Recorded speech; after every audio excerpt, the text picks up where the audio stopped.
Buenas noches, profesor. Buenas noches para todos. Buenas noches.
Ujú.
Buenas noches.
Buenas noches.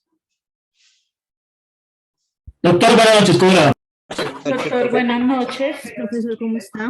Buenas noches, doctor, ¿cómo está? Muy bien, muchas gracias. Doctor, buenas noches. ¿Cómo van? ¿Todo bien? Bien, sí, señor, muchas gracias. Bueno, doctores queridos, Sí, señor. eh,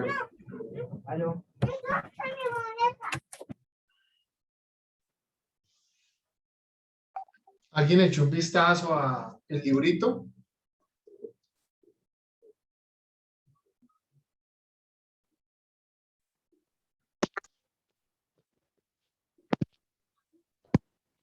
Sí, por encima, pero sí. ¿Nadie? Sí, señor. Sí, sí, señor. ¿Qué lograron ver del librito? Oh, bueno, lo que hayan alcanzado a adelantar del libro. De becaría. De los delitos y las penas.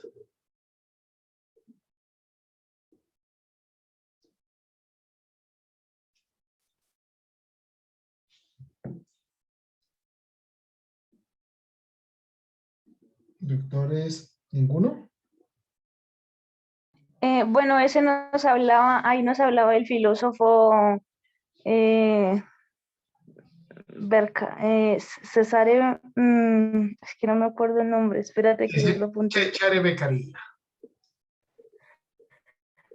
César Beccaría, dijo el profe. Como César.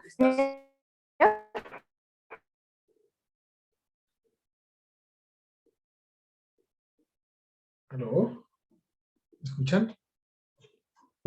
Sí, señor, sí, señor.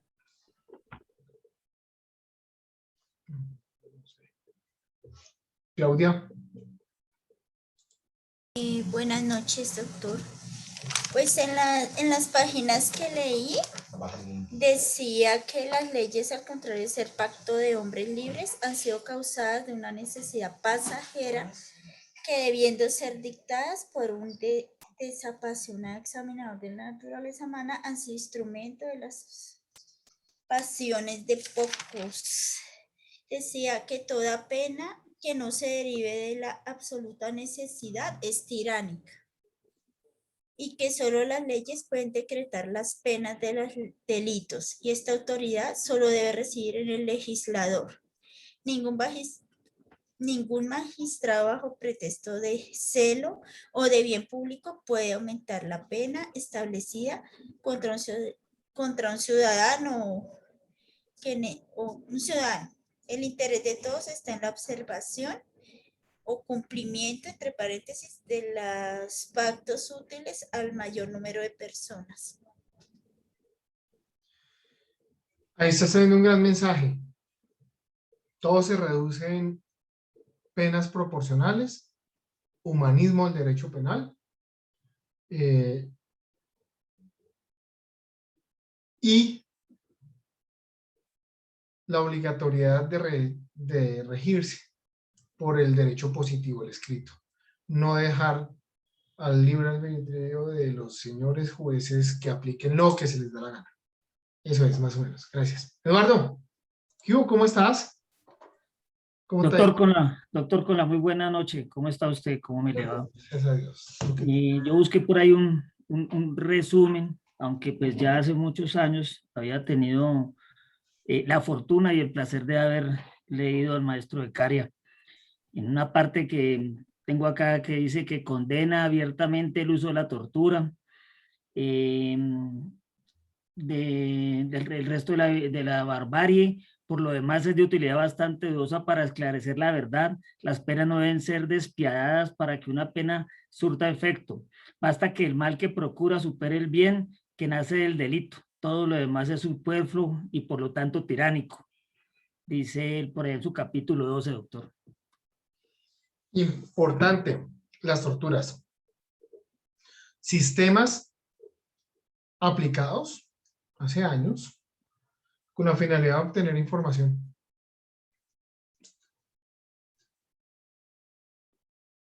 Se han conocido casos de grandes torturas.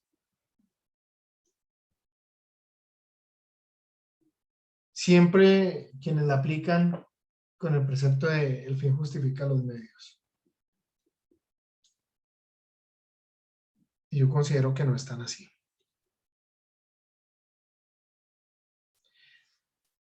Hace unos días, doctores queridos, en este tema de las marchas, de lo que decían que era un paro, de los que decían que estaban en paro, los que estaban aplicando un exceso en el paro y demás, como lo quieran ver. Se había generado la captura de un muchacho. Y rondaba en las redes sociales un video de un interrogatorio que le estaban haciendo los policiales que lo habían capturado. ¿Sí recuerdan? ¿Alguien lo vio? Con el fin de obtener información. No, doctor, no. No, señor. Voy a tratar de buscarlo en un segundito y ya les comparto.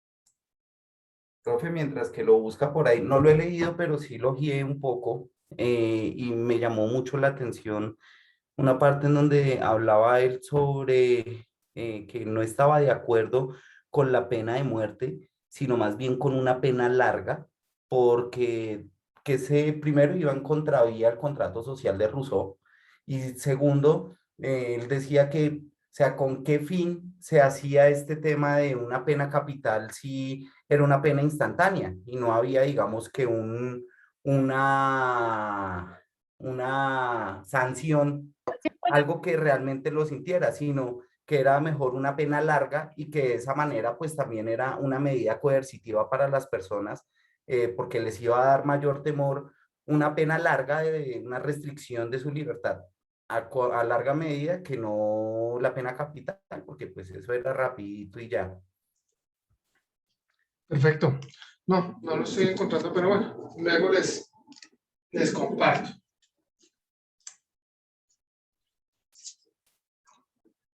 Una pena desproporcionada como la pena de muerte, si es desproporcionada, hay quienes dirán que sí, hay quienes dirán que no. Es muy subjetiva la apreciación, muy de índole personal, porque de verdad que yo no considero que exista una equidad entre los argumentos.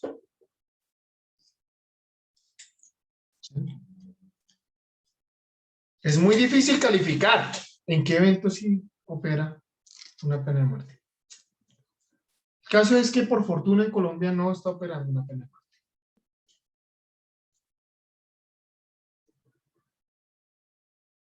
Y nosotros vemos el derecho penal como venganza y es ahí donde tenemos los grandes errores, doctores. Grandes errores. ¿Alguien que me regale lectura del artículo número 1 del Código Penal, por favor? Profe, buenas noches. ¿Cómo estás? Bien, sí, señor. El artículo 1, dignidad humana. El derecho penal tendrá como fundamento el respeto a la dignidad humana. Dignidad humana. ¿Qué es la dignidad humana? Pues, a entrarnos en ese tema, nos vamos a desgastar años para entender qué es dignidad humana. Pero vamos a dejarnos guiar por lo que nuestros corazones consideran que es digno. Y desde ese punto de vista tenemos que analizar todo lo que estaba diciendo Beccaria. Beccaria decía pena proporcional al delito cometido. Delitos leves, penas leves. Delitos graves, penas graves, pero siempre con dignidad humana. Lo vamos a llamar humanismo del derecho penal. Artículo 4, por favor, de la misma norma. Funciones de la pena. Funciones de Funciones de la pena. La pena cumplirá las funciones de prevención general. Paus. Paus. Prevención general. ¿Qué es prevención general, mis queridísimos amantes del derecho penal? Coerción. Coerción. Por ahí. No sé, que no se vuelva a repetir la conducta, prevenirla. No. Evitar que suceda el delito, bueno, la conducta. Evita la Diría yo. repetición de la conducta. la regulación. El bien común. No sería Prevenir que tomar no se acciones vulneren para que no se los bienes vuelva a jurídicamente suceder. tutelados. Doctores, no es más que meterle a la población un susto al berraco. Coger un mico de ejemplo y decir, si ven la embarró y la embarró así, ustedes también la pueden embarrar y tienen las mismas consecuencias. Eso es prevención general. Uy, jue madre, entonces vamos. El que matara a otro incurrirá en prisión, creo que parte de 18 años, entonces ya la persona, no, usted puede estar, eso es grave. Eso es grave. Eso es prevención general. Buscar la aplicación del derecho penal como intimidación para el pueblo. Y desde esa vía obtener como respuesta que las personas se abstengan de cometer conductas. Continúa, por favor. Retribución justa. ¿Qué es retribución justa? Eso es como que la condena sea justa por la acción que haya cometido. El No, castigo sea, acorde con la... Proporcional, que sea proporcional Ajá. al delito no, cometido. no. Doctor, Porque eso retribución sería principio de justa es. proporcionalidad. ¿No? Que sea de acuerdo a al daño que causó. No. Acuérdense una cosa. Nosotros veníamos hablando, ayer específicamente, hablamos inclusive en justicia restaurativa, ¿se acuerdan? Que decíamos, oiga, la última ratio del derecho penal, ese principio que el derecho penal debe ser mínimo, de hecho Beccaria también lo menciona, dice que el derecho penal mínimo, tratemos de usar en lo mínimo el derecho penal, porque hay muchas circunstancias que se pueden resolver con otras ramas del derecho. Hay conflictos entre ciudadanos que se resuelven simplemente con sistemas económicos. Yo le pago y listo. Y se cerró el caso. Cuando hablamos de retribución justa, y ahí teníamos el gran problema y el gran conflicto que inclusive Raúl Eugenio Zaffaroni nos lo traía, decía, bueno, están los sistemas intimidatorios y todo el cuento y toda esta locura de los sistemas judiciales y el poder punitivo. Pero finalmente el derecho penal está diseñado para pagar cárcel. Usted no le está pagando a la persona que ofendió con cárcel. Usted le está pagando eso a la comunidad y al poder punitivo.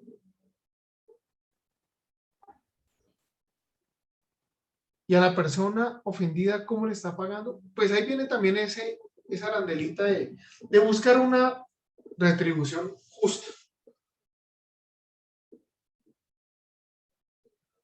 En una injuria vale la pena simplemente con salir a los medios de comunicación o un mensaje pidiendo excusas.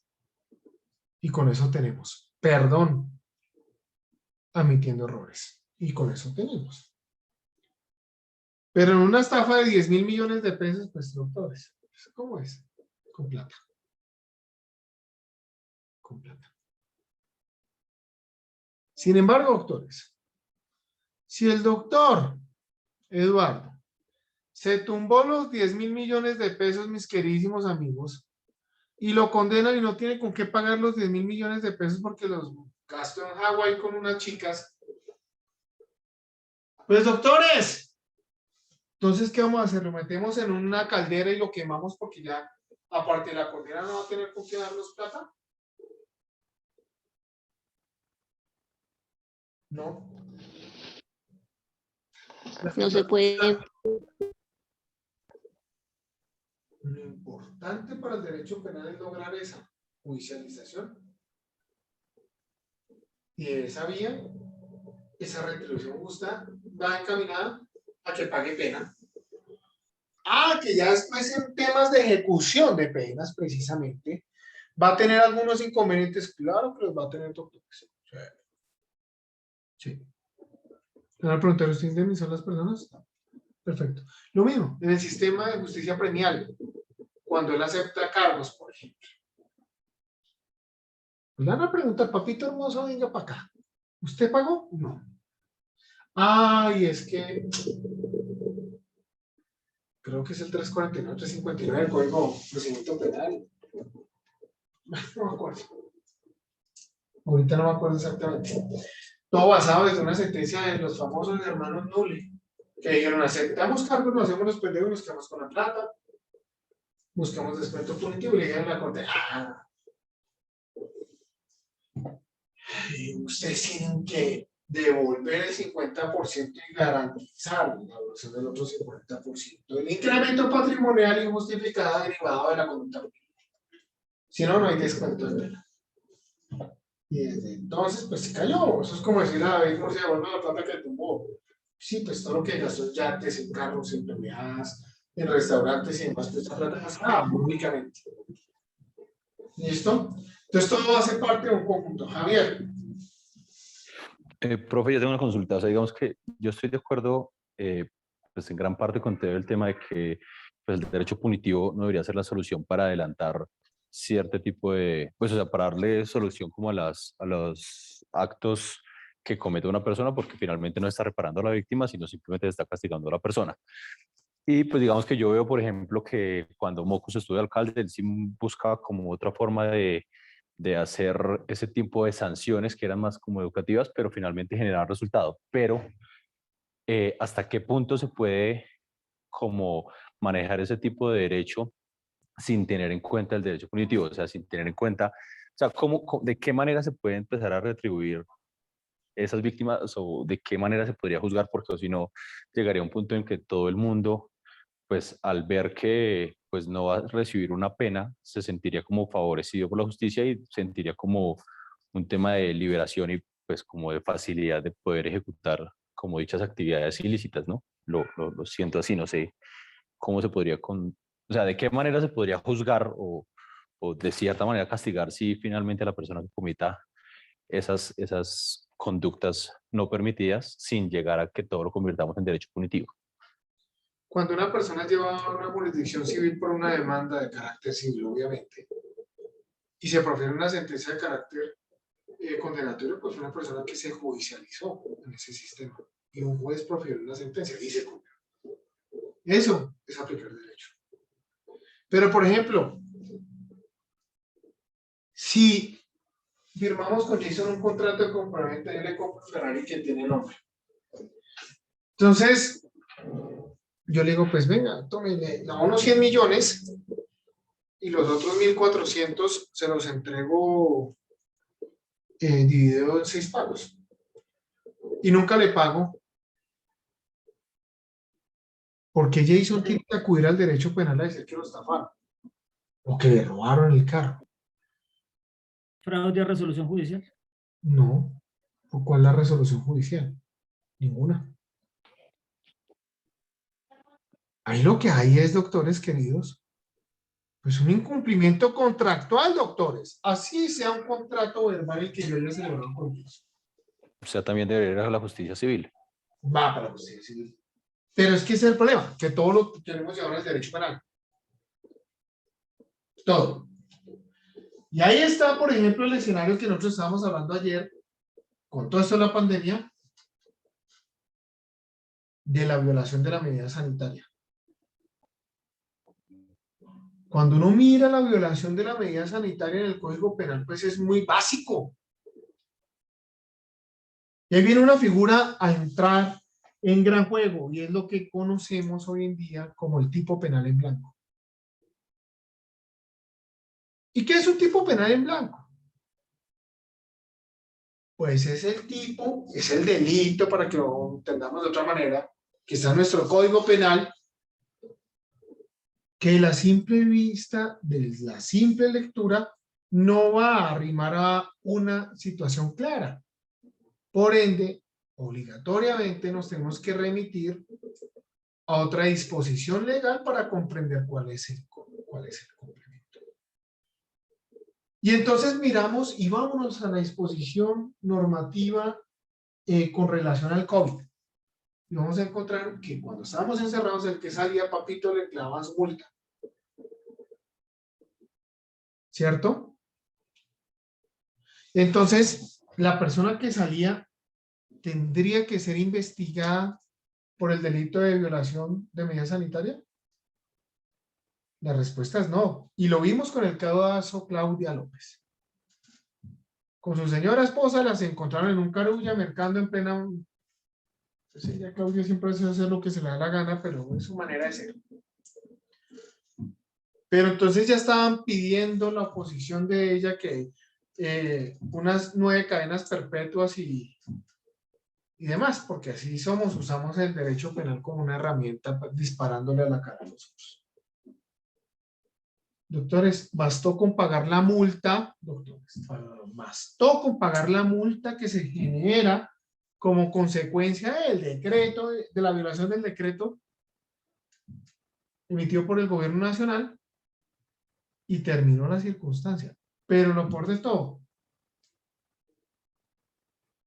todo, salen las grandes autoridades a decir que se investigará y se compulsó para que se investigue, y eso se armó Raimundo y todo el mundo. Un pronunciamiento del señor fiscal general de la nación a salir a los medios de comunicación a decir que le iniciaba una investigación penal a Claudia López por haber ido a un supermercado con su señora violando una norma de índole administrativo, para mí es la gran vergüenza y un gran, como dice él, yo soy el fiscal general de la nación más preparado en la historia, pero preparado para otras ramas, no para el derecho penal. Entonces, por esa índole le compulsan copias de carácter penal a la señora senadora. Y la corte sí, en cuestión de minutos, dijo: venga, papito, a mí no me venga a meter cuentos pendejos porque eso no es ningún delito. Esto no es algo de ocupación del derecho penal. Y ahí está el derecho sancionador. El derecho administrativo. El disciplinario. Desde esa misma índole va todo ese derecho sancionador. Tenga su multa. Tenga su multa. Listo. Se pagó la multa y ¿qué pasó? Nada. ¿Pero por qué queríamos judicializar? Por ese simple hecho. Ah, miren la diferencia con el caso de la entrevista esa que se realizó en medios de comunicación. Bueno, el video, les salgo hablando, junto con el doctor Pacho. Doctores, pues una persona que estuvo contagiada de COVID no cuenta, que le habían dicho tiene COVID, se hace el pendejo, que había salido del país, que había estado su hijo donde estaba el foco y demás, pues doctores, eso ya tiene otra naturaleza totalmente diferente, que puede llegar por lo menos a estudiarse desde el derecho penal. Eso no se soluciona simplemente con las asociaciones. Pero fíjense que queremos llevarlo todo al derecho penal. Por eso la intervención mínima del derecho penal se hace necesaria. Mínima. De tal suerte, doctores, que si ustedes observan, por ejemplo, en un choque de vehículos, pues simple y llanamente opera la autoridad de tránsito. Y ahí se puede derivar una consecuencia de carácter civil. Claro, por una responsabilidad civil extracontractual. Listo. Pero si una de las personas llegó a tener una incapacidad médico-legal como consecuencia de ese accidente, así sea de un día, ya es de resorte del derecho penal.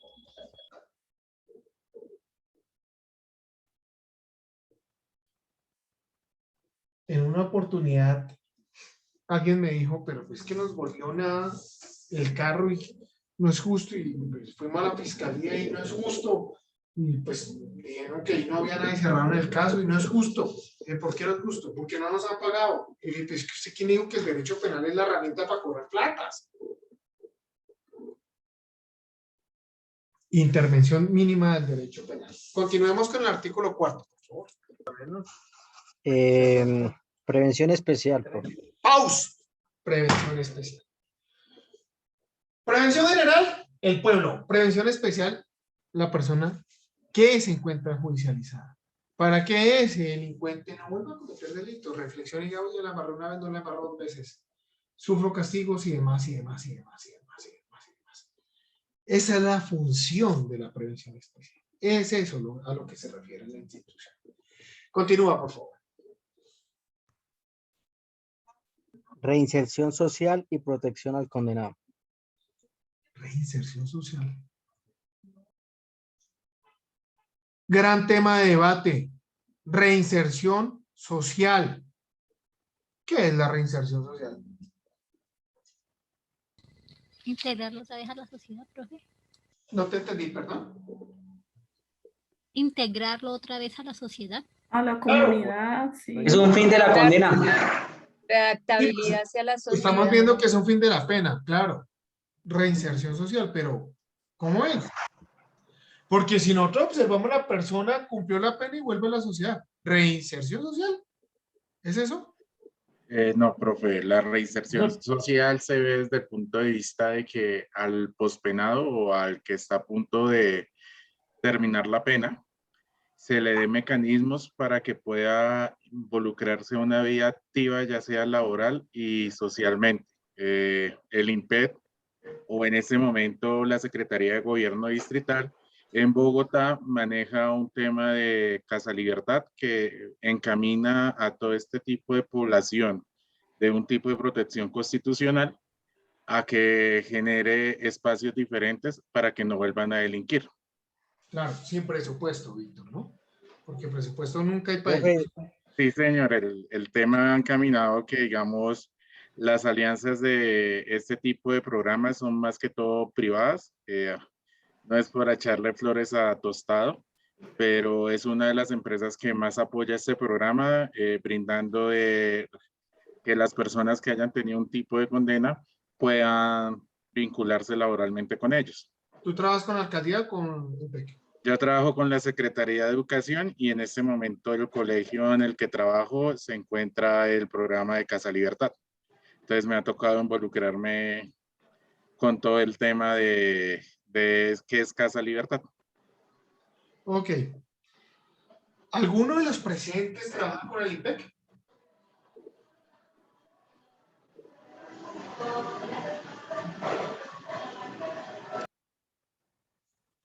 ¿Ninguno?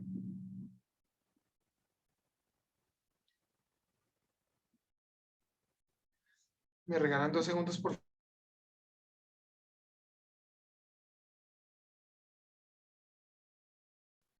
Profe, ¿puedo dar mi opinión? Sí. Para mí, pues, la reinserción social es como cuando se prepara al sentenciado para que pueda volver a vivir en comunidad con la sociedad. Sí. Resocializarlo. Sistemas de resocialización. Doctores, y viene un punto bien importante. Eso tiene que realizarse antes de que la persona salga. Antes de que la persona salga. Vuelvo y repito, antes de que la persona salga. Es decir, ¿cuándo? Cuando está ya metido. ¿Y ustedes saben qué tiene que hacer una persona que está siendo procesada? O más bien, que fue condenada. Porque ahí viene el siguiente acápite. Gustavo, termina de leer el artículo en ese siguiente párrafo. La prevención especial y la reinserción social operan en el momento de la ejecución de la pena de prisión. Perfecto. Pena de prisión, es decir, la persona está condenada. Ahí es donde ya el Estado colombiano tiene la obligación de buscar resocializar a la persona. Doctores, mire, yo no sé si es que es mi suerte, no sé, pero todos mis clientes, todos, que han sido condenados, no mentiras, hoy no dirán, todo le condenan. No, pero los que sí han llegado a mi oficina, por ejemplo, que han llegado para ejecuciones de penas y demás.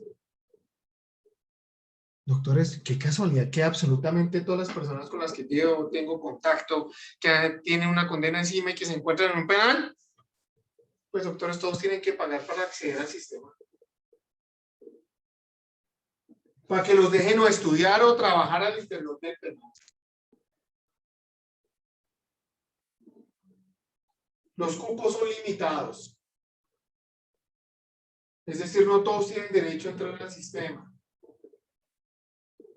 A veces, la pobre gente del IMPEC ni siquiera puede llegar a tener control de ello. ¿Por qué? Porque se atraviesan los casillas de los patios y vaya, mira, un pobre dragoneante del IMPEC comparado con un ex jefe paramilitar, por Dios. Va a decirme toda esta persona las malas, vaya, mira, ¿qué le pasa? Y eso es lo que nos pasa siempre. Jesús. Gracias, profesor. Sí, efectivamente, es que yo pienso que esto todo es dentro del marco de nuestra constitución política, que es garantista. Entonces, bueno, primero están todo este tema de reinserción, estando en medio de la ejecución de la pena, pero ahorita también están implementando mucho las medidas y las acciones para prevenir que ingresen también a todo este sistema penal carcelario, pues desde la adolescencia y la juventud, de ahí en adelante.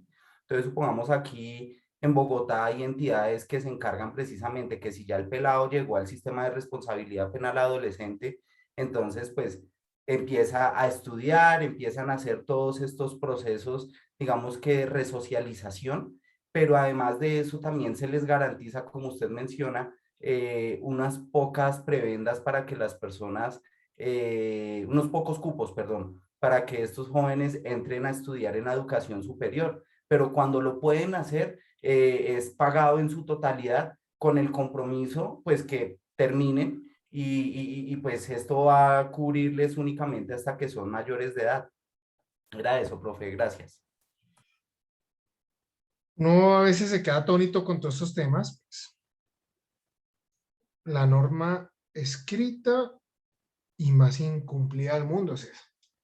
Anita, ¿qué hubo? ¿Cómo estás? Bien, profe. Mi pregunta era la siguiente, acerca de lo que acaba de hablar el profesor de los de la IMPEC. Los policías del IMPEC, yo creo que en sí, ahí los que dirigen las cárceles como tal, son las personas que dirigen la cárcel dentro y los que ponen a su presupuesto y a su acuerdo quiénes pueden estar en esas salas y en esos bloques y quiénes no, a cómo les van a cobrar y por cuánto dar. Y pues de igual manera, perdone la expresión, profe, pero en sí las cárceles son una olla a presión. Qué pesar que los derechos humanos fundamentales ahí se hayan perdido todos y pues es triste por parte de esas personas que están en la cárcel porque fuera de que están multitud, muy pocos son los que realmente pueden volver a ver la luz del día. Gracias, profe. Un segundito y voy a mirar un tema para mostrarles ahí.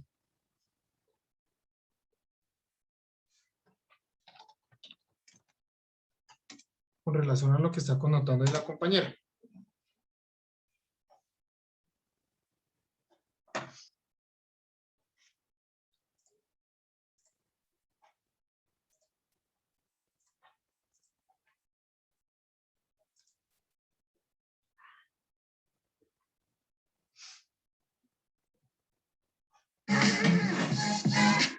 Lo único que le diría a otros gerentes es que prueben monte.com ahora mismo. Monte.com es la plataforma.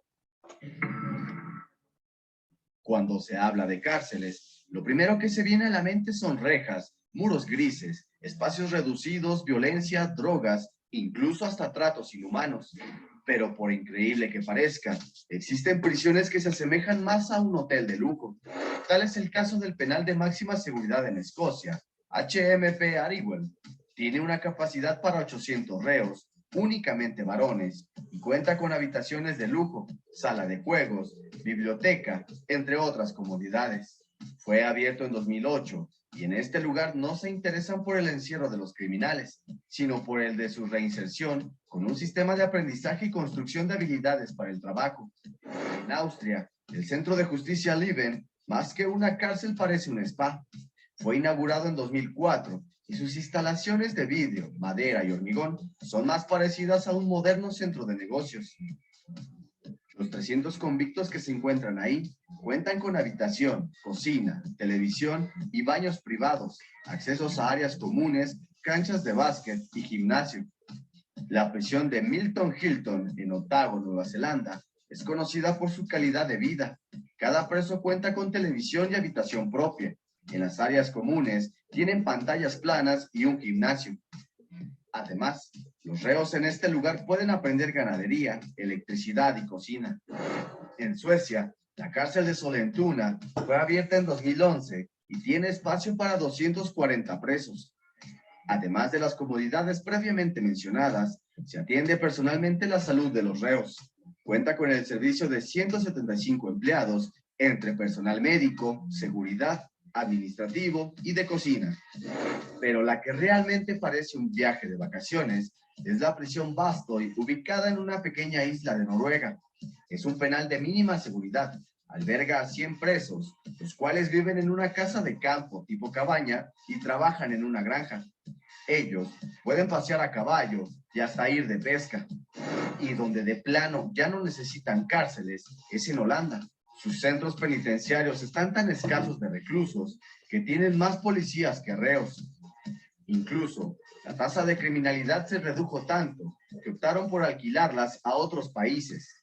Cabe mencionar que el nivel de estas prisiones está directamente relacionado con el desarrollo económico y la calidad de vida que se tiene en esos países. Cárceles diseñadas para 200 o 300 reos serían completamente absurdas en el contexto de cualquier nación de América Latina. Para Imagen, Said Neri.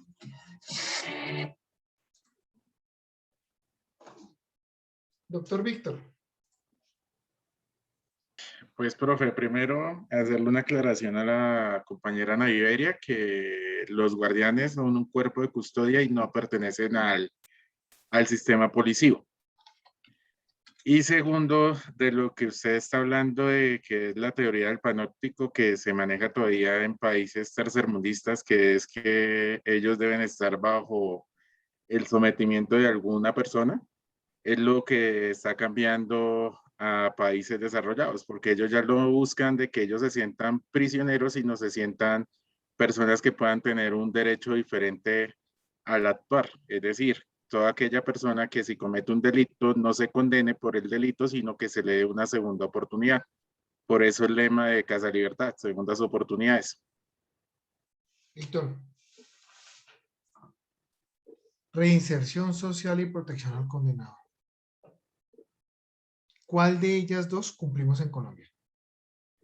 Hasta el momento ninguna. Uno porque el modelo penalista, como lo dijo Zaffaroni, a nivel de Latinoamérica, hay que cambiarlo teniendo en cuenta que muchos delitos menores se pueden pasar como contravenciones para no saturar el sistema penal acusatorio. Y dos, que los recursos que están destinados, uno, sean llenados en eficacia o en celeridad para que no se desperdicien, y dos, que llegue a una gran comunidad. Inasistencia alimentaria. Vamos a meter a un vagabundo que no cumplió con su obligación. Dice por ahí, esto pues obviamente no conoció el primer caso de inasistencia alimentaria de una mujer, siempre ha sido hombre. Prometió para meterlo después de cumplir lo prometido, no cumplió lo prometido y demás, y estamos en todo ese escenario. Entonces el desgraciado se hace el pendejo y no paga. Tuvo el niño y no paga. Lo metemos preso. Esa es la gran solución que tenemos en el sistema. Y la señora... ¿Quién? Ay, sí, gracias. La sentencia condenatoria. ¿Qué? Primo mío estaba estudiando Derecho en estos días, estaba en consultorio jurídico y me llama, primo, ayúdeme con este caso que me asignaron. Voy por un incidente de reparación, por una condena que se dio, por alimentos. Ok, listo, miremoslo. ¿Qué necesita? Pues que me explique. Yo miré la documentación y dije, papito hermoso, ese pendejo no hay que quitarle. Yo creo que los calzoncillos cagados que tiene, no tiene más. Es que la vamos a quitar. Explíquenle a la señora que buscó justicia para buscar la plata, para darle de comer a su hijo, pero que finalmente, después de todo un proceso de 2 años, en los cuales tuvo que invertir más tiempo, porque pese a que tenía abogados gratis, oficiosos, pues simplemente desplazarse a las audiencias generó gastos. El tiempo es plata. Y explíquele que no va a obtener absolutamente nada.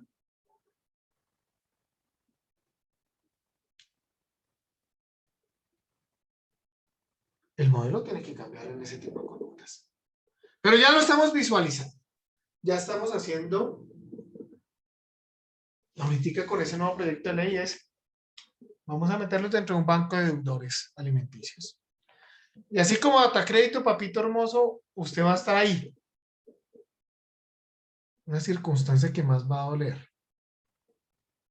Pero es necesario, doctores, gastar plata en lo que vale procesar a una persona, un solo proceso penal, ¿cuánto vale? Y sostener a un vagabundo de esos en la cárcel, ¿cuánto vale?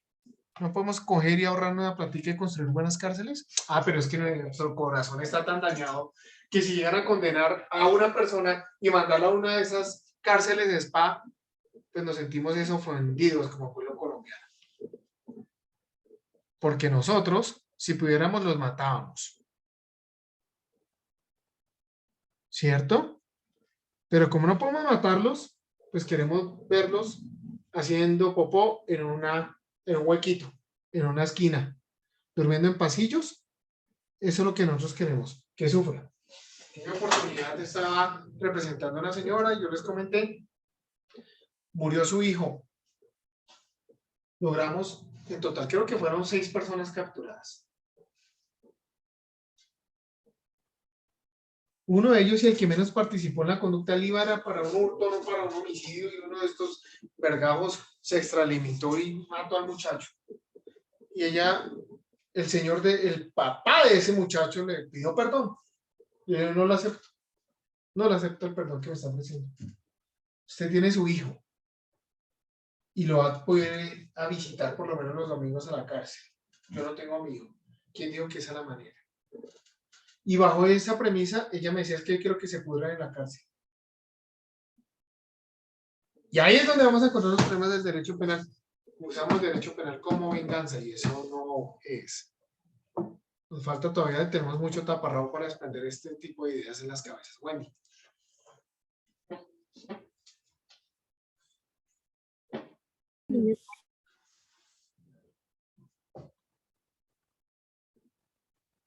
¿Pero Wendy?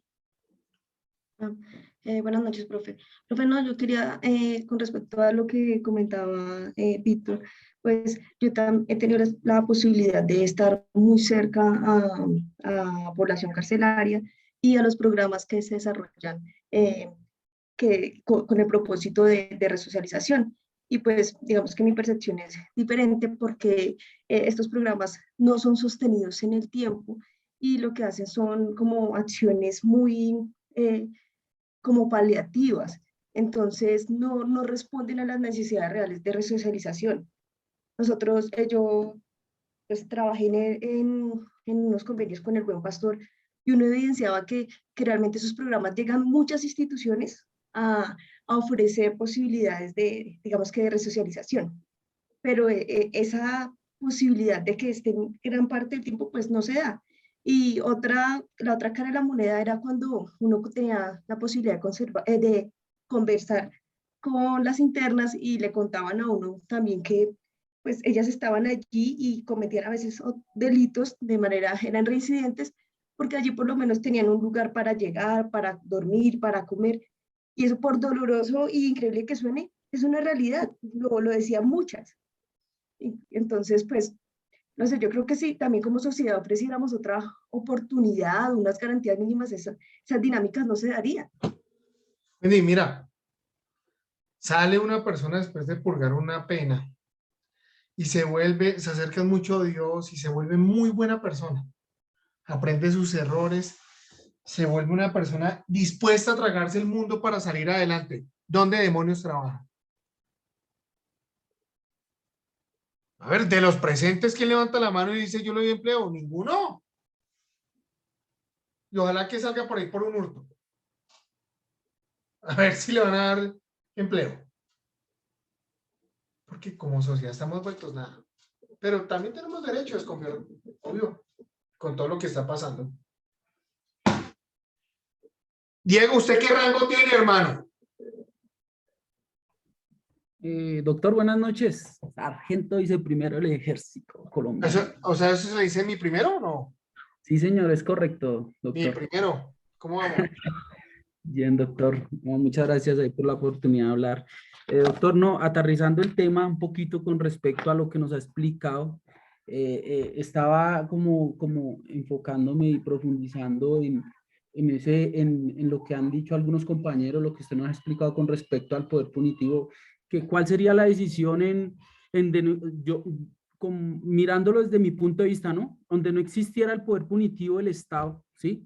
¿Cómo sería la sociedad? Pues mirando lo que decía Zaffaroni también, que él prácticamente es más humanista, él nos estaba tratando de lo que por la línea que usted nos está llevando, doctor, nos está enseñando, esa parte humana, más y un naturalismo, y decía pues que el poder punitivo pues en poca cosa o muchas siempre hace efectivo la pena al que tenga que hacerlo.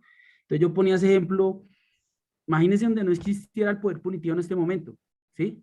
¿Cómo sería? Entonces yo me puse a analizar todo lo que pasaron, estos desórdenes, todas las protestas, toda esta famosa primera línea, donde no existiera ese poder punitivo, lo que decía un compañerito, que cómo hacemos para que todo es con el poder punitivo, sí, yo lo entiendo, pero los jueces y todo el derecho penal no hace otra que establecer límites. Y nosotros nosotros que ejercemos el derecho penal y los jueces que son los que administran, no hacen sino como tratamos de establecer esos límites, eso prácticamente lo decía Zaffaroni, a ese desbocado poder punitivo, que en pocas palabras pues también hace falta porque ¿cómo haríamos para juzgar o para poder, ¿cómo explicarme? Para poder justificar un acto punitivo, ¿sí? O lo que usted estaba explicando, sí, tiene toda la razón el doctor. Bueno, Zaffaroni también ponía un ejemplo de que alguien fue y se robó una galleta o algo pequeño y lo iban a condenar por eso.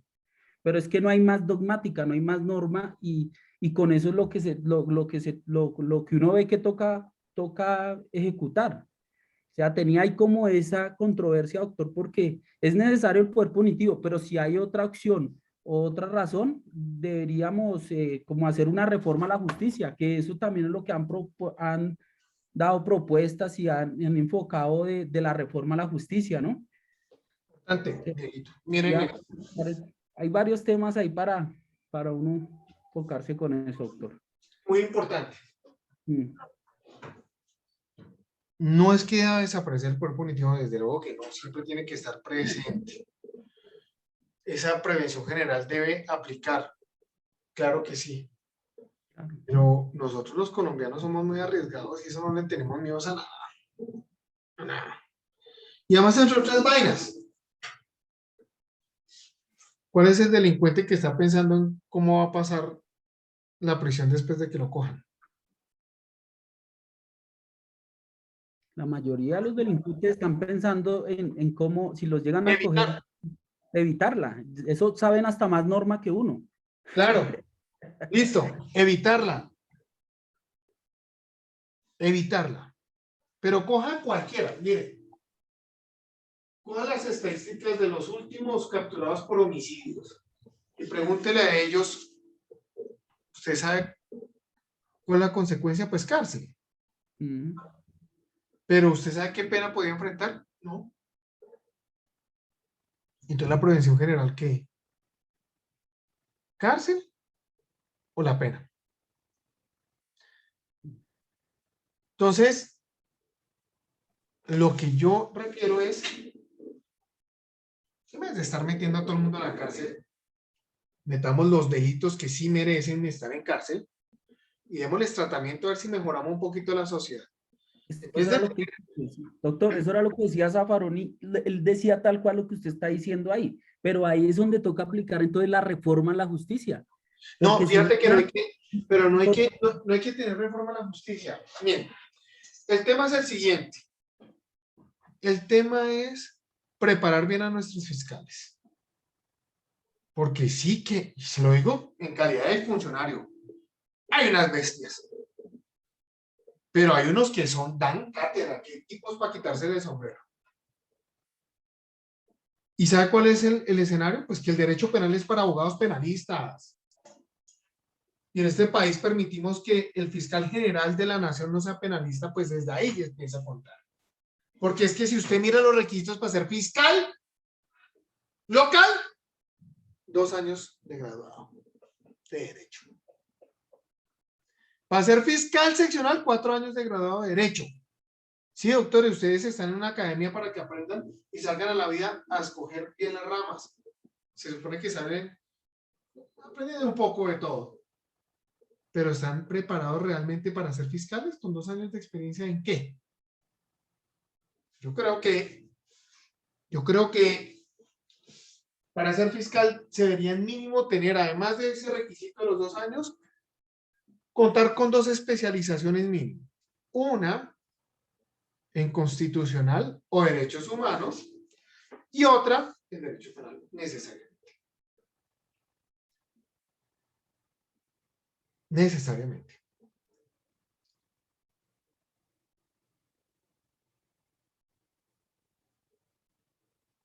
Y ahí empieza el error. Y los jueces, ¿qué me dicen? Pero con la gran salvedad, doctores, que los jueces, por esa connotación, ¿cuál es la desventaja de un fiscal? La desventaja de un fiscal es que a veces llegan a unidades y solo tramitan o adelantan un tipo de procedimiento sobre un punible en particular. En cambio, al juez sí le toca venga lo que venga. Conocen muchos tipos penales. Entonces aprenden mucho más. Mucho más. Pero es que de verdad a veces judicializan unas cosas, Dios santo. Doctores, más del 60% de los casos que llegan a juicio los pierde la Fiscalía General de la Nación. Más del 60%. Y no es porque nosotros los abogados seamos mañosos y demás, no, es porque el proceso está mal llevado. Mal llevado.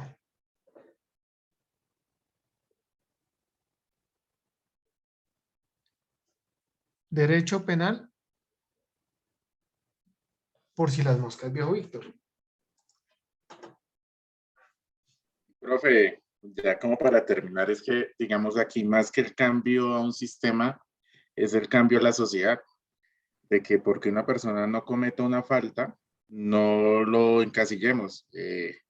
Tuve la oportunidad de tener un contacto cercano con el proceso de paz y conocí la entidad que lo maneja, que es una entidad que lleva desde el año 98 llevando procesos de resocialización y todavía se ve gente que dice que los procesos de resocialización para grupos alzados en armas no sirven. Y si usted me pregunta, a mí me cambió el chip cuando llegué a esa entidad.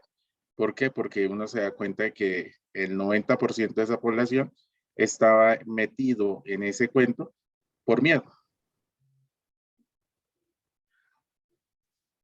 Es increíble. Es increíble. Es increíble. Doctores, es meramente, berracamente increíble que podemos ver todo este tratamiento penitenciario, pero doctores, ustedes saben que es el odisea tan berraca para que una persona le den la libertad allá en ejecución de penas. todo lo niegan. Las cárceles vueltas nada, y los señores jueces de ejecución de penas, todo lo niegan. La persona tiene derecho y todo lo niegan. Le toca a uno apele, tutela y demás. Oigan, si las cárceles están llenas y la persona tiene requisitos, ¡para afuera! ¡Para afuera! Descongestionemos esto.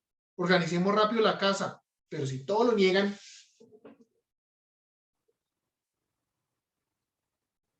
y ustedes vieran las formas como llegan. Hace unos días, en un caso en particular,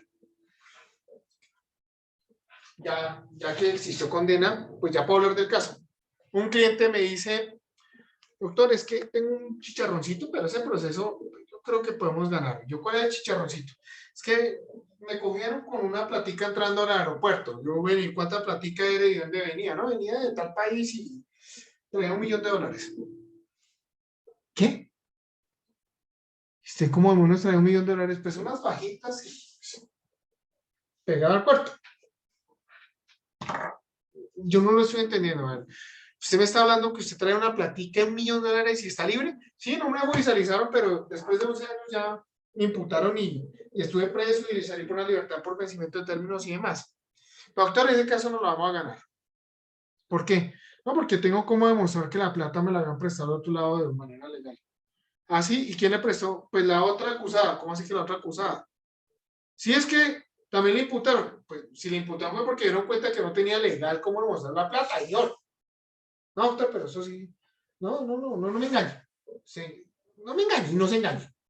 Si se queda plata donde venía y sabe muy bien que es un resorte. Pues vamos a mirar. Y cojo el proceso. Yo me pongo a mirar y yo, uy, mierda. Miércoles, esto está complicado. Le dije, compita, mire. Yo veo un tema de responsabilidad aquí, yo le sugiero, es un buen preacuerdo. Mira, un buen preacuerdo. Mi consejo es no se vaya a juicio. Si se va a juicio, tiene o sea, un 90% de sentencia condenatoria. Pero como es un punible antiguo y no tiene prohibición legal, pues digamos que vamos a lograr una pena y que quede en la casa, por lo que es de hace muchos años. ¿Te parece? Sí, doctor. Listo. Perfecto. Lo condenan y demás. La señora juez dice, efectivamente yo concedo y veo con vistos buenos, ojos buenos, la detención domiciliaria por la fecha, pero en ejecución de penas que diriman la circunstancia. Llegaron 2 veces los del juzgado de ejecución de penas a visitarlo y no lo encontraron en la casa. Entonces, profieren orden de captura para que se vaya a centro carcelario. Que porque incumplió el compromiso de estar en la casa. Y yo le dije, señor juez, muéstreme cuál fue el compromiso que incumplió. ¿Dónde está firmado el compromiso? Muéstreme el compromiso. ¿Dónde lo adquirió? ¿Usted me puede enseñar dónde? En la sentencia condenatoria. Lea bien la sentencia, porque usted como que no la leyó. ¿Por qué tenemos que saturar las cárceles? Y leyó ahí, si repongo el auto. Qué pena. El abogado tiene razón. Si no ha firmado compromiso, no ha empezado a pagar la pena domiciliaria. Listo. Ya lo iban a mandar a la cárcel. Porque la solución es cárcel para todo. Si no ha firmado usted un compromiso y usted no ha dicho ni siquiera dónde va a pasar su pena, ¿cómo demonios le van a decir que usted está incumpliendo algo que ni le han dicho qué es lo que tiene que hacer?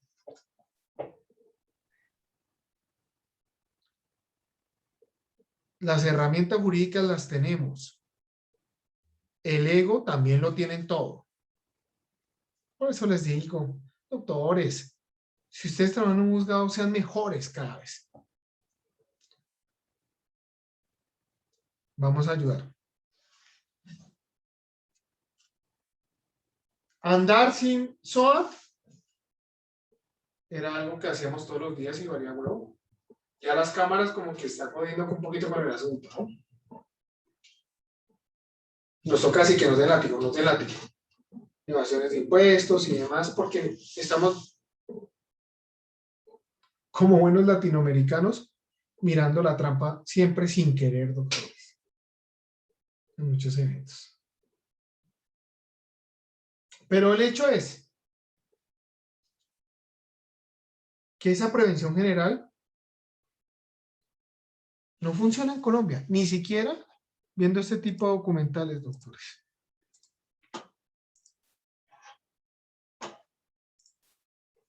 Empecemos. Ver lo que pasa dentro de una cárcel en Colombia es peor, mucho peor que cualquier adjetivo. La cruda realidad desborda hasta la propia imaginación. El defensor del pueblo, cámara en mano, recorrió casi todas las cárceles de Colombia y encontró un escenario de terror, en donde vive es un decir, lo peor del ser humano. La nena Arrázola entre celdas y candados, con una radiografía cruda del infierno. Un hacinamiento como el de la cárcel de Medellín, la cárcel Bellavista, donde hay algo ignominioso, que es el pico y placa. El pico y placa consiste en que los ciudadanos presos en estas cárceles tienen que darse turnos para poder dormir porque no caben. Entonces se tienen que amarrar al cuerpo, a las barras, para poder quedarse parados mientras el otro duerme, en turnos. Muchos hacinamientos, necesitamos que nos ubiquen bien, hay mucha población allá, estamos sufriendo un montón de gente, no cabemos, hay gente durmiendo en los baños. Lo que dice Carlos Negret, del defensor del pueblo, podría quedar como una anécdota más.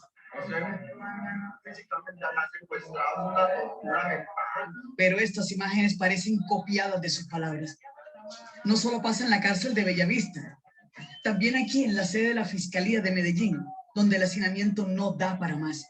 Los que duermen de día no pueden dormir de noche. Pero hay también que vimos, el mecánico. El mecánico es el persona que vive como haciendo un trabajo de mecánico con este espacio y ahí duerme. Y en la parte de arriba es la buceta porque da a la calle y puede tener una ventana. Y todo esto no va a generar una resocialización, va a generar eso una indignidad. De nuevo, aquí están las imágenes de esta analogía macabra y cruel. Y así es, que un recluso logre dormir en la cárcel es como si fuera un premio, sea arriba, abajo o amarrado a una columna para no caerse. Es de tal magnitud el hacinamiento que ni los pasillos dan abasto, ni las estaciones de policía. Y a veces, ni los techos. Esta escena se repite en las 120 cárceles que hay en Colombia, donde en medio viven cerca de 120.000 personas que están actualmente privadas de la libertad. El hacinamiento absurdo en la cárcel de Tumaco, el hacinamiento absurdo en la cárcel de Guajira. ¿Por qué no hacemos las cárceles en sitios donde sea fácil vivir? No en esos calores de Riohacha, no en esa humedad de Tumaco. Una cárcel por dentro es, y así hay que decirlo, como un inframundo, colmado de seres que sobreviven unos encima de otros y donde se respira de todo menos oxígeno. Donde hay pasillos atiborrados de paredes y puertas que están que se vienen abajo y no hay ni siquiera una ventana, un ducto de aire, nada, por donde puedan sentir al menos algo de brisa. Ese es un hecho notorio que en las cárceles se paga por el mejor colchón. Cuando hay corrupción no hay derechos humanos, y si no hay derechos humanos en las cárceles, ¿qué nos vamos a esperar para afuera? Peligro. Carlos Negret, el defensor, lleva casi 3 años recorriendo las cárceles por dentro. Lo ha convertido en una especie de apostolado. Se le nota la frustración de no poder hacer más. Da la impresión como que quisiera tener una varita mágica y que estas imágenes desaparezcan para siempre. Pero que va. Sabe que la delincuencia es alta en Colombia, que en las prisiones no cabe ni una aguja y que la verdad es que no hay plata para tanta gente. ¿Qué se requiere? ¿O plata o recursos? ¿Qué? Que el Congreso de la República, que el Gobierno Nacional entregue más recursos, pero no más recursos para la arquitectura, no para hacer más cárceles, no para hacer los 5.000 cupos que se hablan. Es para generarle dignidad al ciudadano que ha perdido la opción de vivir libre. Se metió como pudo porque tampoco es que sea tan flaquito y de vaina logró subirse a uno de los camarotes. Tuvo que encorvarse y bajar la cabeza para no pegarse con el techo. En este espacio duermen 4 personas. Se ha caminado los pasillos de cárceles en casi todo el país desde cuando asumió la Defensoría. Venía de ser cónsul en Estados Unidos. Es abogado de la Universidad Javeriana. Estuvo en la Secretaría General de Colpatria, fue con juez en la Judicatura. Estuvo en la Contraloría y fue secretario general del partido de la U. Cargos que sin duda tienen su estilo. Y él mismo tiene su propio abolengo. Porque lo quiera aceptar o no, es de esas familias que todo el mundo en Popayán relacionan con la alcurnia de la ciudad. Pero acá en la Defensoría se puso las botas y las metió al barro, a las celdas malolientes y húmedas, a los baños que en algún momento lo fueron. Es una reubicación, un hacinamiento terrible. Y con sus propios ojos ha visto que así como están las cárceles, eso de la resocialización no ha pegado en el país. La cárcel de La Guajira se hizo para 100 personas y va a haber entre 400 y 500, pues no cabe la gente. Colocan sus chichorros o colocan sus hamacas y la gente vive, pero esa no es la manera de dignidad que deben tener las personas privadas de la libertad. Pero sí es tan crudo como pueda sonar y sobre todo tan descarnado como pueda verse. Y se nota claramente que en esta cárcel de La Guajira no es por un colchón en el piso, sino por un pedazo en la pared o en el techo para colgar la hamaca. Esa es la pelea. Y cuando uno piensa que nada puede ser peor que ver a este hombre tapándose la cintura para abajo mientras se baña, o a estos hombres mostrando sus heridas e infecciones, o a estos gritando por visitas, y a estos otros esposados unos con otros, aparece esto: cochecitos y ropas de bebé colgando en los muros de las cárceles. Tener a unos niños en el Buen Pastor no está bien. Y ninguna mamá, sin mirar ninguna condición, quiere que su hijo esté en una cárcel. Se crían con ellas hasta los 3 años y luego los niños son entregados a familiares. Mientras tanto, aquí, detrás de las rejas, están jugando. Debemos buscar programas alternativos. ¿Qué hace un niño en una cárcel? ¿Cómo no le damos la opción de vida a las mujeres que tienen sus hijos en las cárceles? Detrás de estos muros el cielo es bastante escaso. El espacio libre de los patios lo usan para poner la ropa a secar. Y debajo de las sábanas, los calzoncillos, las toallas y las medias, instalan su propio salón de juegos con fichas y con cartas. Aquí reposa gran parte de la miseria humana. Y todo eso que es despreciable para una sociedad, aquí está. Los directores de las cárceles también son sujetos de esas amenazas. Usted déjeme entrar las cosas, no me las deja. Entonces es muy difícil. No solo el hacinamiento y la comida que sacan a manotazos de baldes y servida como si quienes comieran fueran cerdos. Y claro, también aparece la corrupción como una galería donde todo se compra y donde todo se vende, donde cuesta dormir y cuesta una celda. Aquí entran whisky, aquí entran celulares. La pregunta es, ¿cómo entra un puñal? ¿Cómo los hacen? Los hacen de las cucharas, dañan las autoridades sanitarias, de ahí sacan las armas. Saber de todo y saber de todo. Sí, claro. Alfonso Giraldo sabe bien de lo que habla el defensor. Estuvo casi 2 años en la cárcel Modelo y hoy tiene su microempresa de comida. Y ha sido uno de esos casos excepcionales que fueron capaces de echar a la basura tanta maldad y tantas ganas de hacer daño. Pero cuando estuvo adentro, vio y vivió de todo. ¿Cuánto vale una celda? Una celda está valiendo de 3 a 4 millones y depende si es toda, por ahí unos 6. Los que duermen en los pasillos pues son personas que pueden pagar 200.000 pesos. Alfonso ya no tiene miedo y se le nota que logró sacudirse de tanto delito y tanta maldad. No conocía tanta delincuencia como conocía allá adentro. Impresionante. Cometió una estafa y ya solo tienes recuerdos de ese mal paso. Fuerte, o sea que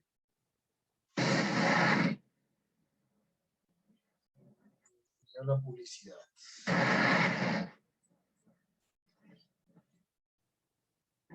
que te maten a otro al frente de uno, eso es, se siente algo. Lo que se vive adentro, lo que ha pasado, la verdad que ni siquiera nadie ha informado de verdad lo que pasa ahí, o sea, la noticia como es.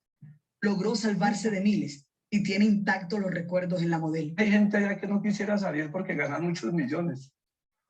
Están allá mejor que afuera. Yo creo que estamos hablando por bajito, por ahí 40 millones. Por bajito, ¿no?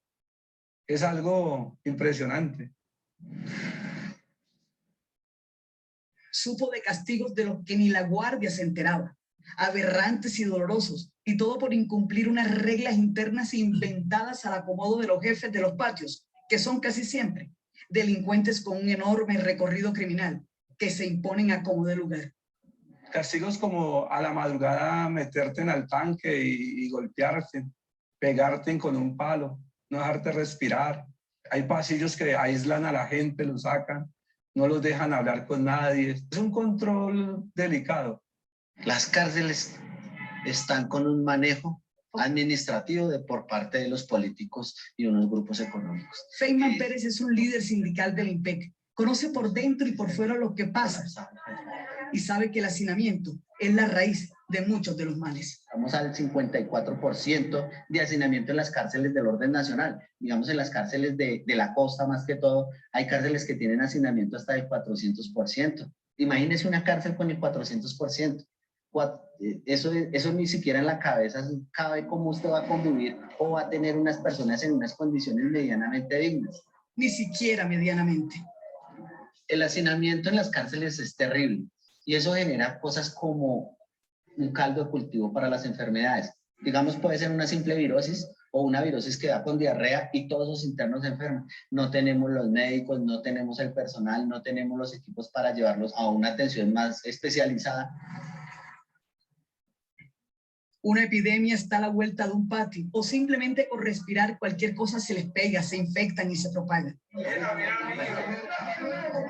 Tal vez por eso, y sin que suene excusa, los internos hacen lo que sea para por lo menos evadir, aunque fuera por unos minutos, todo lo que tienen que pasar aquí adentro. Tengo 3 meses con mi libertad y no me han podido sacar porque no me quieren llevar a reparar la cédula. Se les permitía entrar las frutas y ellos lo que hacían era, por ejemplo, hacer trago artesanal con el tema de las frutas. Ellos lo dejan fermentando, las piñas, las papas, yo no lo sabía. Con papas usted hace una especie de trago artesanal que ellos hacen. Y lo que pasa es que eso, aparte de que los vuelve más violentos, porque normalmente es una población violenta por toda la situación pues, física, estructural, del mismo hacinamiento, los vuelve más violentos, pues también hay personas que se han intoxicado y hasta muerto por esta situación. No importa si las imágenes son de hace 1, 2 o 3 años, la situación tiende a empeorar. No se sabe qué es peor, si la comida, el hacinamiento, que no haya médicos, todo se confabula. En el papel hay 1000 soluciones y a la hora de la verdad se esfuman y vuelve lo mismo. La delincuencia crece a la par del hacinamiento o al contrario. Lo cierto, lo real es que estos pasillos lúgubres y húmedos, estas celdas atiborradas y estos gritos son algo así como la antesala del infierno, un paso previo a la condenación eterna.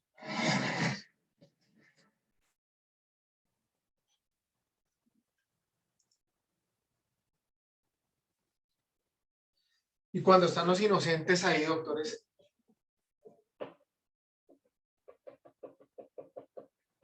nuestro sistema penal, bueno, vuelvo y repito, si en Estados Unidos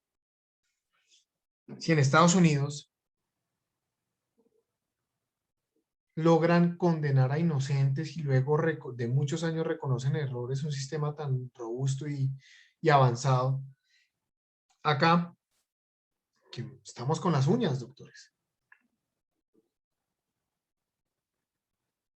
Hay que humanizar el tema. Espero que algún día vayan de visita, por lo menos cuando sean abogados, a algún penal. Vean eso, simplemente vayan a la URI de Puente Aranda. Salen trabados del olor a marihuana, eso sí se los garantizo, pero con un dolor de patria, doctores. Dolor de patria. ¿Por qué no privatizamos esto? Si no tenemos para construir un penal, pues privaticémoslo, dejémoslos. ¿Y de dónde vamos a sacar la plata para el sostenimiento? Pues los privados han propuesto. Nosotros construimos y nos inventamos temas para recuperar dinero con el trabajo social de los internos. Pero no queremos, y la razón no la conocemos. Nadie. Nadie. Fines de la pena. Derecho penal es para seres humanos. Proporcional a proporcional, pero muchas veces vamos a pensar, ¿quién lo manda? Se lo merece.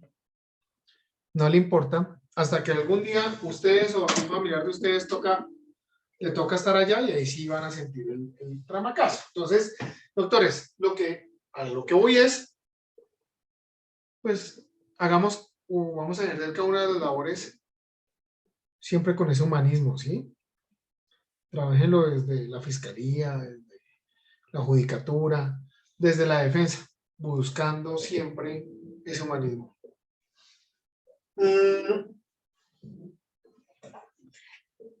Prevención general. Volvemos a la prevención general. Entonces decimos es que con la pena vamos a asustar a todo el mundo, porque es que estoy diciendo la pena. ¿Y la pena qué es? El que por homicidio matare a otro, el que matare a otro. Entonces es el homicidio, entonces un homicidio culposo o un doloso, y maniatado a ello una consecuencia que dice incurrirá en prisión de tanto. Eso es la pena. Pero la pena conlleva todo este sistema. Y para nadie es un secreto, doctores, las cárceles cómo están. Entonces,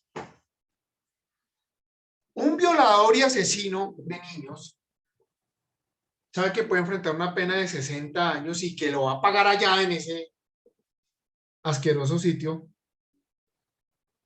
Y sigue pasando porque eso pasa a diario, no todos salen medios. Doctores, ¿la prevención general está funcionando? No está funcionando. Jason. Sí, profesor, lo que pasa es, pues yo concuerdo mucho con lo que usted dice, y estos días pues, me sorprendió ver una congresista, como es Catherine Miranda. Yo respeto mucho a las mujeres, de verdad las mujeres merecen mayor respeto, pero eso de coger y penalizar todas las acciones que suceden en la sociedad, haya un fracaso total. ¿Quién ha chupado más que todo eso? El sistema penitenciario, el sistema judicial, y más notoriamente, pues, la institución como la policía. Que le están llenando un montón de delitos y no saben ni cómo trabajar. Por ejemplo, penalizar las acciones de los tipos morbosos en Transmilenio y todo eso, pues la verdad eso no soluciona nada. Yo creo que el problema está más a fondo, más allá, como la educación a los hombres, de respeto a las mujeres. Pero aquí el populismo político es muy peligroso. Miren eso. Alguien nombró a Mocus ahorita. Mal o bien, ese control social empezó a funcionar. Bogotá era un pueblo más.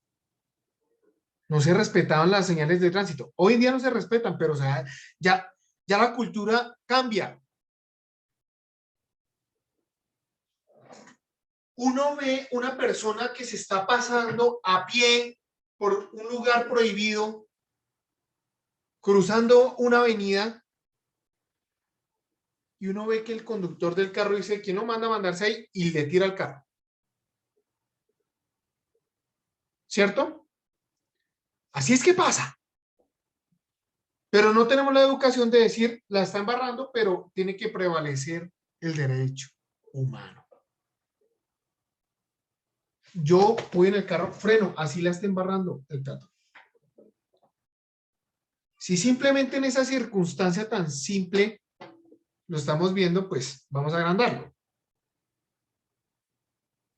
No hay límites.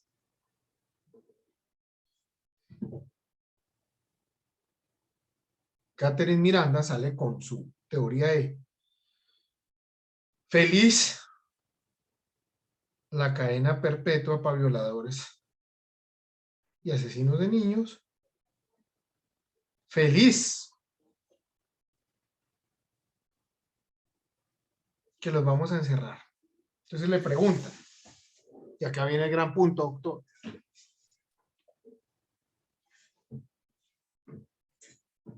¿Creen ustedes que porque le digan a una persona es que lo vamos a encerrar de por vida, si comete el delito, va a dejar de cometerlo? ¿O es que acaso pagar 60 años de prisión no sirve para una prevención? Ah, no, esos son solo 60 años. Y entonces nos venden una idea tan chimba los medios de comunicación y las redes sociales y nos dejamos influenciar por gente que no tiene idea. Que dice, pero es que, por ejemplo, eso descuentan y eso en menos de nada están en la calle. Pues sí, miremos el caso Uribe Noguera, 60 años de prisión, una condena que por más que descuente, ojo, no rebaja de pena, descuento carcelario es diferente, que por más que descuente, porque el rebaja de la pena no va a tener cabida, porque le aplica una prohibición del artículo 68A. Y ahí ustedes en el 68A del Código Penal van a encontrar la lista de delitos que no permiten que las personas estén en la casita pagando una pena y que además no permiten rebajas, ni descuentos, ni premios, en nada. Lo otro no es ningún premio, estás trabajando para adquirir el beneficio. ¿Listo? Entonces, un caso como el señor Uribe Noguera, 60 años de prisión, que por más que trabaje, tiene que pagar físicamente y trabajando esos mismos años, 48 años de prisión. Paga 48 años de prisión, tiene que trabajar los 48 años de prisión para que salga en 48 años.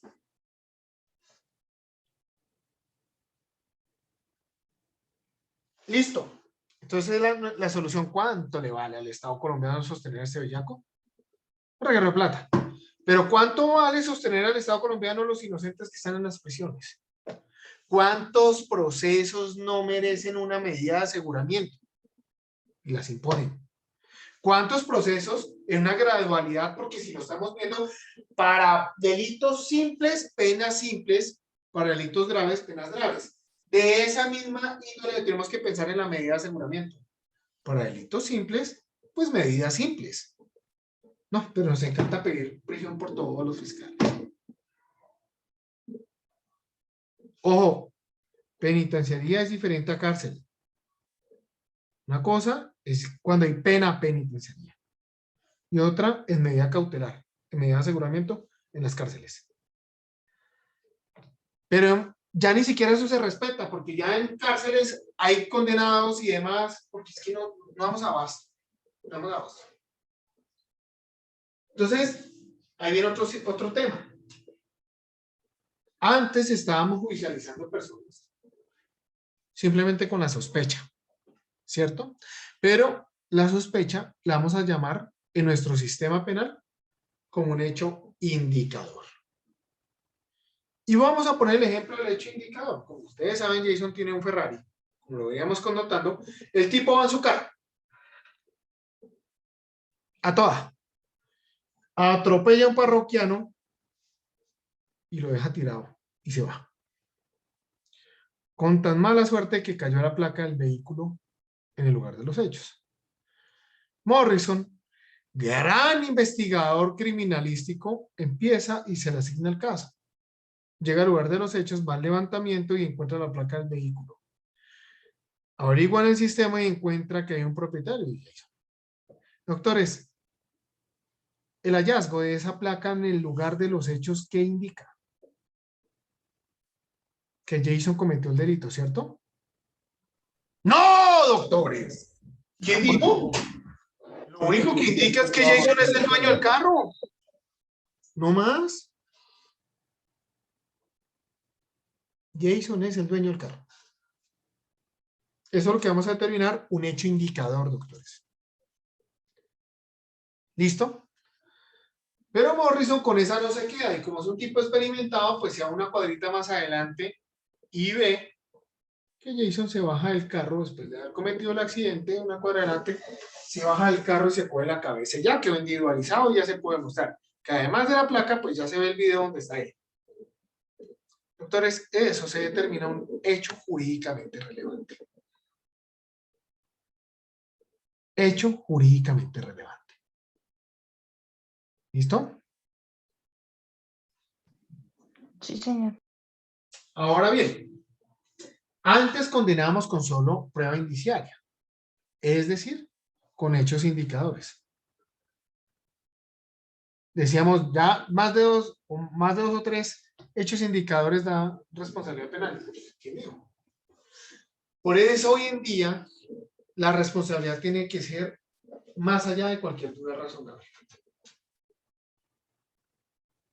Sin embargo, en tratándose de medida de aseguramiento,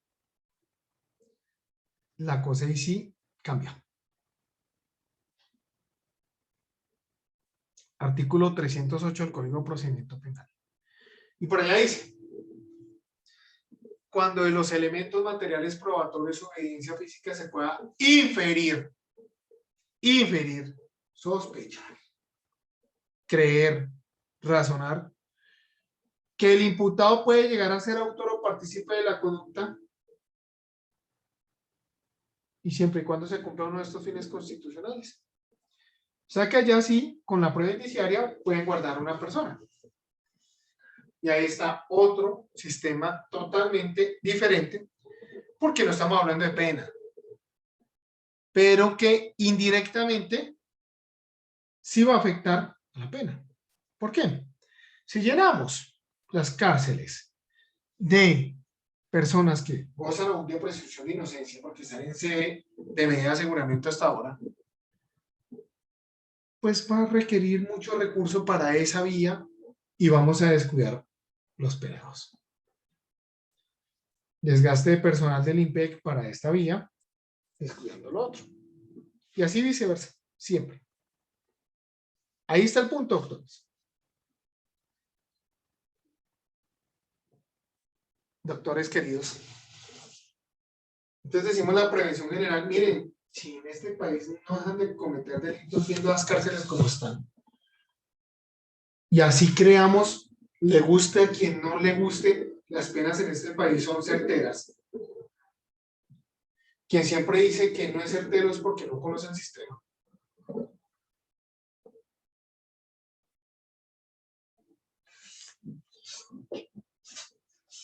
A diferencia de la pena de muerte con Estados Unidos, el resto de penas acá son más certeras inclusive. Vaya, miren un narcotraficante allá. El tipo delata y salen 4 años, 4 o 5 años. Acá el tipo delata y le toca chuparse 20 más la delatada, ¿no? Así es. Pero bueno, eso lo van aprendiendo poco a poco. Doctores, pero siguen cometiendo delitos. Doctores, ¿ustedes creen que la pena que le vamos a imponer ahora en adelante a los abusadores y asesinos de niños de cadena perpetua es algo razonable?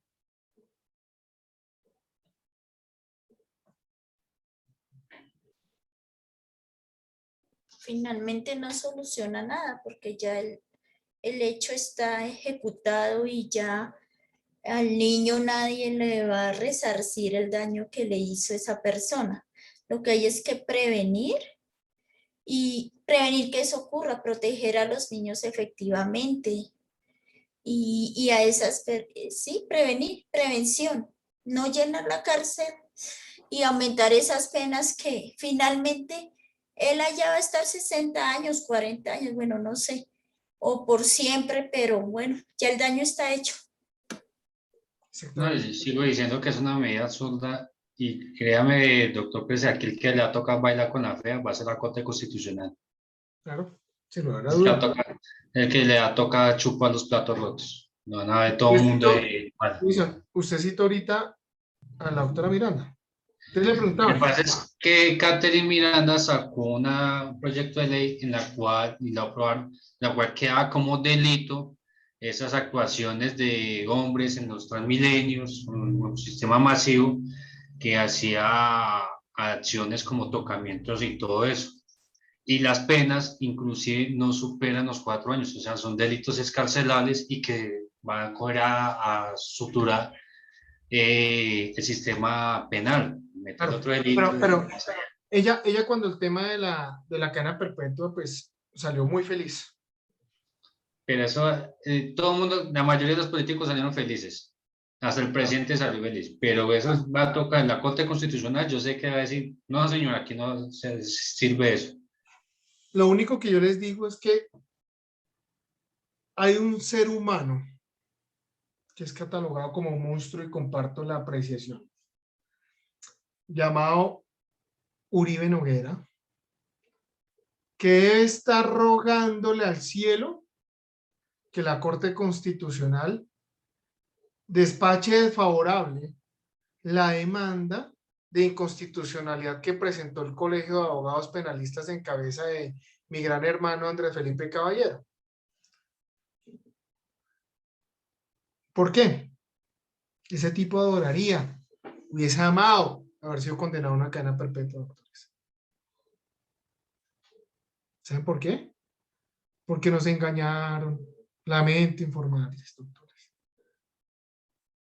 Nos dijeron que la reincidencia era, tocaba solucionarla por esta vía. Doctores, en ese tipo de delito la reincidencia es del 6%. Si vamos a hablar de reincidencia, vámonos a los hurtos callejeros. Esos tipos sí que todo el tiempo salen robando y roban y roban y roban y roban. Eso sí es reincidencia. Pero además, doctores, por si no lo sabían, a los 25 años le revisan la pena a la persona y miran si ha hecho trabajo de resocialización. Y puede salir libre a los 25 años. Miren a Garavito, ahorita dice que es un pastor. Uribe Noguera. Uribe Noguera. ¿No le descontaron ya un año por el trabajo social que ha hecho? O algo así, unos meses, no sé. ¿Por qué? Ha hecho trabajo de resocialización. Entonces alguien por ahí me dijo, no, pues usted como es de bruto. Si dijeron que la cadena perpetua no coge los casos anteriores. Claro que no los coge, pero por principio de favorabilidad sí le va a aplicar lo que es más benéfico para él. No mamarse 48 años en la cárcel, sino 25. ¿Y gracias a qué? A nuestros grandes congresistas que nos metieron un gol el berraco. ¿En qué quedó la cadena perpetua? En nada. Y así es que funciona en Estados Unidos. Por eso ustedes han escuchado a veces que condenado a 100 años y 3 cadenas perpetuas. Usted dice, pero que más es como estúpidos. Pues claro, es que a los 25 años le revisan la primera condena. No, este man ya listo, vamos ahora, viene la segunda. Y así, y nunca lo dejan salir.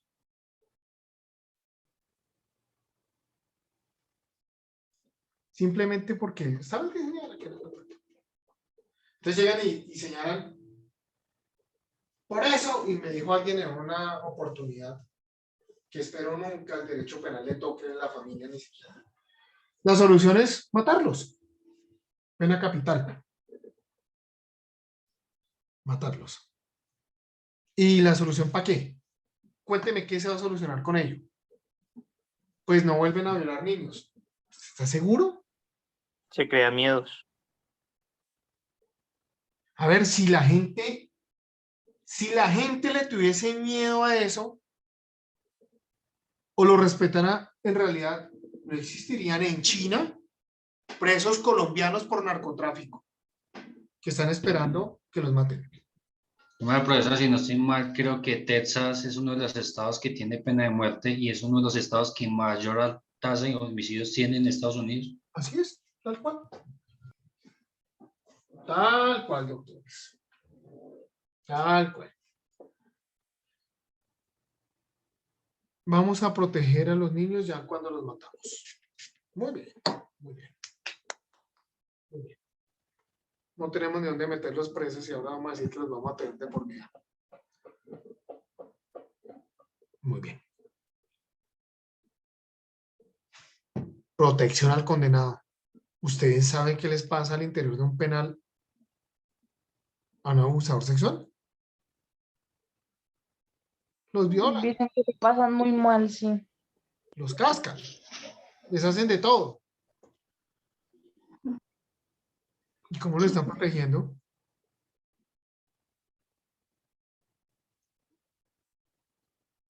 Cuando las víctimas dicen, es que no mató un perro, hay que responderles si es que a la cárcel no entró un perro.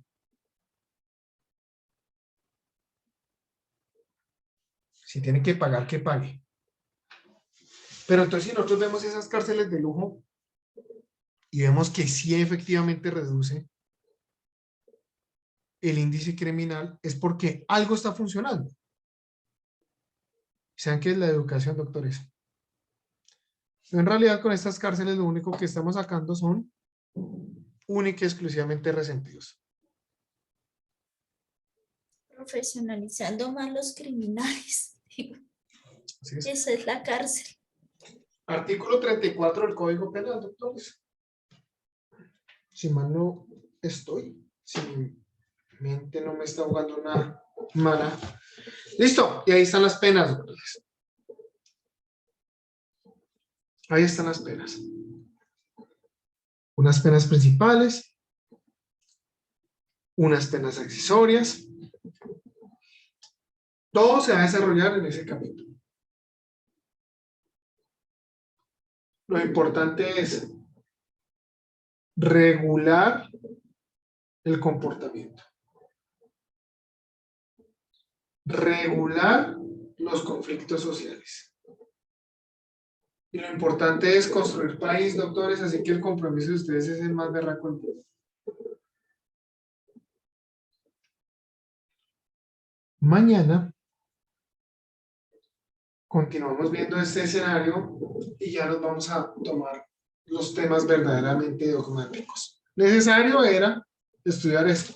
Por favor, el que no haya hecho lectura, por lo menos, así sea un audiolibro, a Checha de becaría. ¿Listo?